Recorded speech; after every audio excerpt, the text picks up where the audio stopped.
Formal nang sumalang sa inquest proceeding sina Sheila Guo at Cassandra Leong para sa patong-patong na kaso na posibleng isampalaban sa kanila.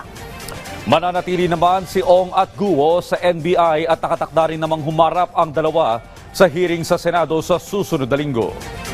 Tiniyak naman ng NBI na tuloy ang kanilang paghahanap kay dating Banban Mayor Alice Guo na pininiwalaang nananatili pa rin sa Indonesia. Yan ang ulat ni Luisa Erispe. 24 na oras mula nang mapauwi sa Pilipinas sina Cassandra Leong at kapatid ni Alice Guo na si Sheila Guo. Sumailalim na sila sa inquest proceedings. Si Ong haharap sa kasong obstruction of justice at paglabag sa Philippine Passport Act at posible ring maharap sa kasong harboring a fugitive. Habang si Guo naman haharap sa misrepresentation case at paglabag sa immigration law. Matapos mapatunayan na siya ay isang Chinese national na nagngangalang Zhang Mier at may Chinese passport pa. We already conducted an inquest on Sheila Guo for immigration violation. And the charge is on the misrepresentation as a Filipino citizen. Fraudulently acquired Philippine passports. Sheila L. Guo, ito, itong nasa amin, at isang Zhang Mier. Okay? Comparative fingerprint analysis shows that the Chinese Zhang Mier and Sheila L. Guo are one and the same person. So, iisa yun. So, we can conclude na si Sheila L. Guo na nasa amin ngayon ay isang Chinese. Itong mga kasong ito, sabi naman ng NBI, ay bailable at tiniyak din ng Department of Justice na hindi naman aalisin ng karapatan na makapagpiyansa sila.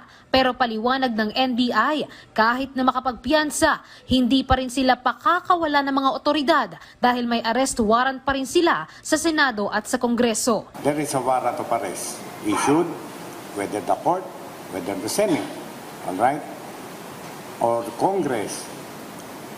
Inilabas siyang warrant of arrest to all law enforcement agencies and isa kami doon. Pag na-aresto namin yung tao na pinapahanap ng korte, pinapahanap ng Senate o ng Congress, ipoprocess po namin. Take custody muna po kami. Pag na-process na po namin, isusoli po namin ang warrant. Eto na po ay yung warrant ninyo. Nakuha na po namin yung pinapahanap nyo. Ganun po ang ordinary normal na process at nangyayari po ngayon. Sa ngayon, nananatili pa rin ang dalawa sa kustodiya ng NBI.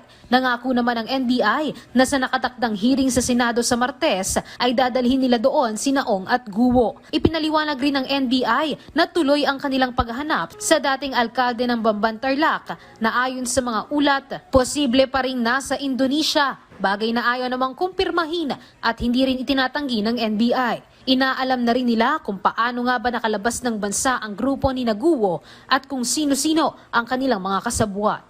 We hope na we ask for your patience na muna, but rest assured we are taking the President's directive very seriously.